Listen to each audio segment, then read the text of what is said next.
Manipuri StoryTeller की video यंगबिरिबसिंग अमसुंग channel असिबु subscribe तौबिरिबसिंगबु असुकी मतिक हाइनिंगाइ लेतन थागतपा फोंदोक्सरी अइना लिजरिबा वारिसिंग असि entertainment गिदमक्ता लिजबा वारिनी वारिसिंग असि ट्रू स्टोरी द बेस्ड तौबा वारिसिंग दगी खंकलगा लिजबनी मसिदा सोइकी लानखिबा यारगसु मयामना ngapiyu अइना ngasi लिजगदरिबा वारि असि जापान दा लेबा ममाई चित नानबा भूत अमखकी वारिनी Mamai Chit Nanba Bhoot hairibagi maramdi Bhoot asi mamit masin amasung manaton amata yaramdi. Mamai Chit Nanba Bhoot asibu Japan da Noppera-bo haina khangnai.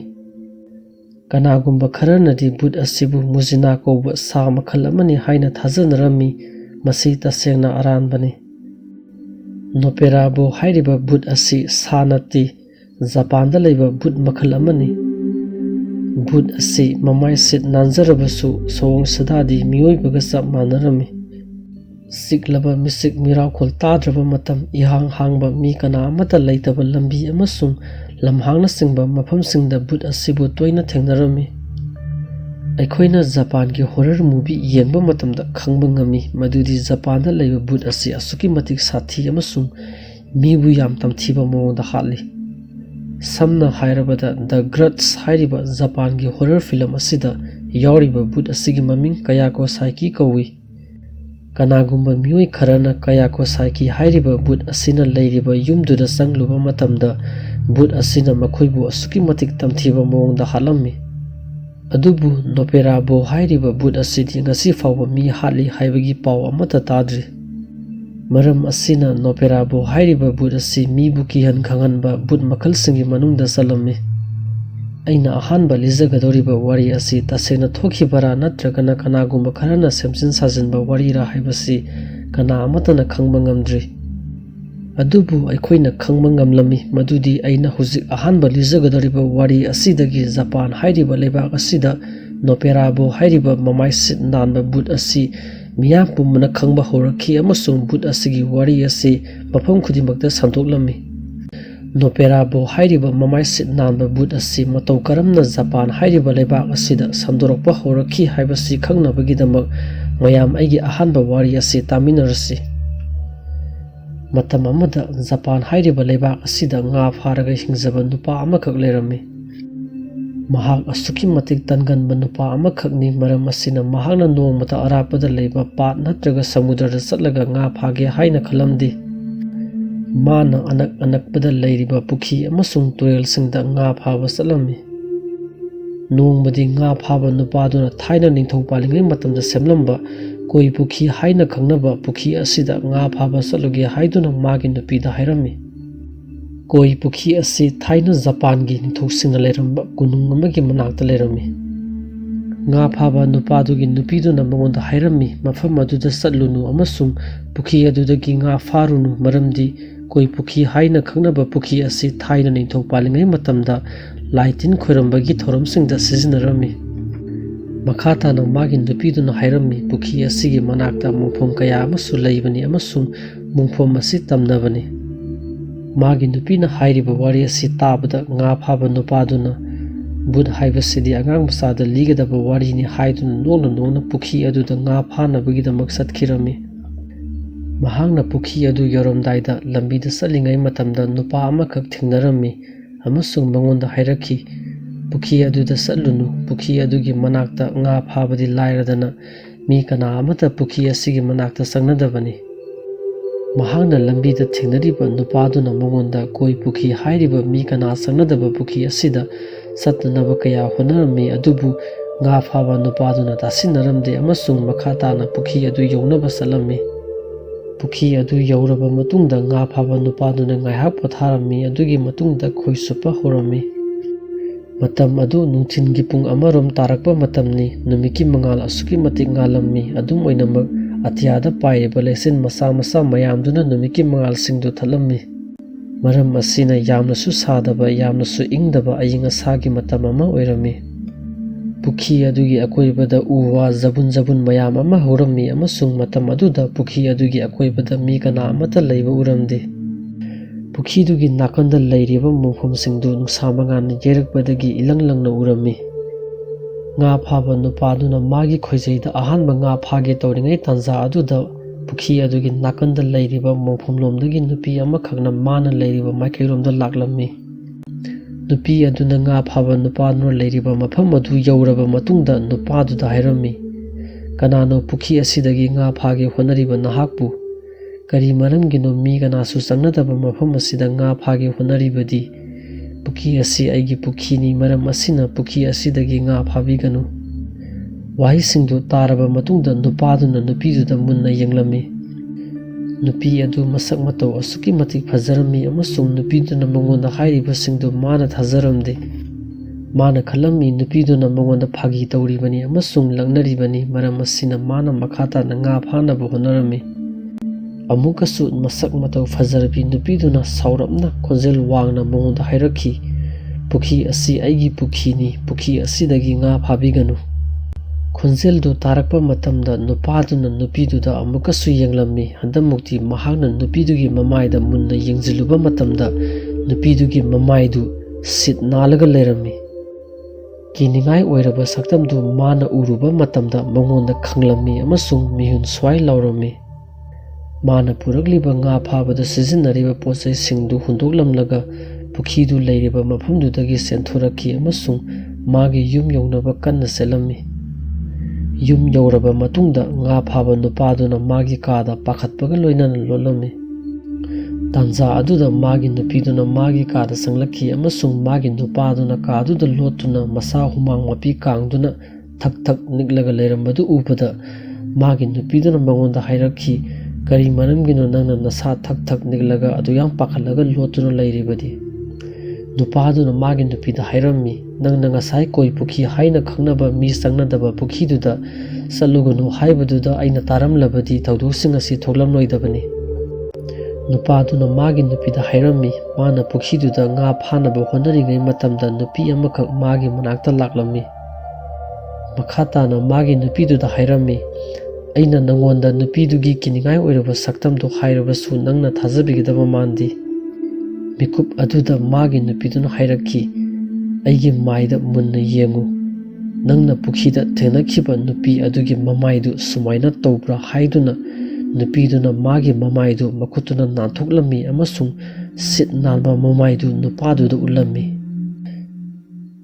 asumna aina hujik lisakhiba wari asidagi Noppera-bo haina khangnaba Mamai Chit Nanba Bhoot asigi wari asi Japan hairiba leibak asida sandokpa horakhirammi hujik lisakhiba wari asida matau karamna Noppera-bo hairiba Mamai Chit Nanba Bhoot asina magi nupigi saklam lauramlibano haibasi mayam khangninglamgani masi khangnabagidamak wari asi makhatana taminasi Noppera-bo hairiba Bhoot asigi sakti asi saglon amadagi amada hongdok hongjin tawba ngambasini kanagumba miyoi amana Bhoot asigi manakta yam naksiluba matamna khaktamak Bhoot asina makhoigi asengba Mamai Chit Nanba saktamdu manakta naksilaiba miyoiduda ulammi Bhoot asina kanagumba mi amabu kihaningba natraga khanganingba matamda maga yam nangnana leiba imung manungi miyoising natraga marup mapangsingi saglon lorammi Noppera-bo hairiba Bhoot asi amakhaktang nate leiriba makhoi mayam ama punsilaga leirammi makhoi mayam sangduna amasung tanaraga mi amabu kihan kholanba kaya ama tawrammi maram asinani aina hujik lijakhiba wari asida nga phaba nupaduna Mamai Chit Nanba Bhoot ama pukhi mayada thengnarabasu atopa Mamai Chit Nanba Bhoot amana mana yumda yoraklaba matungda kihannabagidamak magi yumda lehoriba nupidugi saglon lauramlibani aina aroibada lijagadoriba wari sidi tasengna Noppera-bo hairiba Mamai Chit Nanba Bhoot asibu thengnakhibagi warini Japangi capital city oiriba Tokyo da Akasaka kouba lambi ama leirammi lambi asi singyagi nakanda leirammi mafam asibu kinokuni jaka haina khangnarammi amasung lambi asigi atopa nakalomdana thaina nithau palingai matanda semlamba pharadulan mayam ama leirammi mai amasung taxi natraga rickshaw singba gari sing leitringai matamda numidangi matam yoksalaklabada kinokuni jaka hairiba singya asigi manakta tariba khulsingdu naitom taraga leijaba khungang singa sab manarammi amasung khungang asigi manakta leiriba Akasaka road kauba lambi asida mi kana amata sanaramde. Maramdi numidangi matamda Noppera-bo hairiba Mamai Chit Nanba Bhoot asina lambi asida sathok chasin tawrami. Japan da Noppera-bo hairiba Mamai Chit Nanba Bhoot asibu khwaidagi aroibada thengnakiba miyoi adu matamduda business tawba nupa amakhakni. Mahak 1979 hairiba sahi asida sikhirami. Aina aroiba matamda lizagadoriba wari asi mana hinglingai matamda mana liramba wari ni. Mayam wari asi taminarsi. Nong mathenglaba ahingi matam amada business tawba nupa aduna athuba thabak amagidamak kinukuni jaka hairiba singya asigi manakta lairiba akasaka road kauba lambi adu phawruga satlami. Mahakna lambi duda sum satlingai matamduda lambi dugi nakanduda lairiba singya dugi manakta nupi amakhak mathamai sokna kaptuna lairamba thengnarami. Business tawriba nupa aduna nupi dugi mawongdu ubada mangonda pakhatpa phawrami maramdi mana nupi du lokhada mathana songtharaga sigadaba malami. Nupi du man uba matamda ina kairak khullaba imungda poksabi masak matau fazarabi nupi singna setpa dress amasung samkak duga sap manarami. Mahakna nupi dugi manakta sum naksalami amasung nupi duda nungsina hairami. He naha oirabi nupi kari marangwina nangna thenglaba hingi matam asida thamoi sokna kaplibadi adumaina kapkanu. Aingonda hayu nangi kari nungaitaba leire. Aina mateng pangba ngamgadaba oiragadi aina nangidamak harauna angamba mateng pangjage. Nang kappa toklo. Nupa aduna nupiduda phajaba wahi wata kaya sizinnaraduna themnaba kaya honarabasu nupidu hanagum mamai luktharaduna mathamai sokna adum kaplami. Nupa aduna amukasu nupiduda yam nungsiba khonjelda hairami. Aina nangonda hairibasi amuktadi tabiyu. Thenglaba ahingi matamsida naha oirabi nupi nangna mafam asida nathana kaptuna laiba haibasi tawhaide.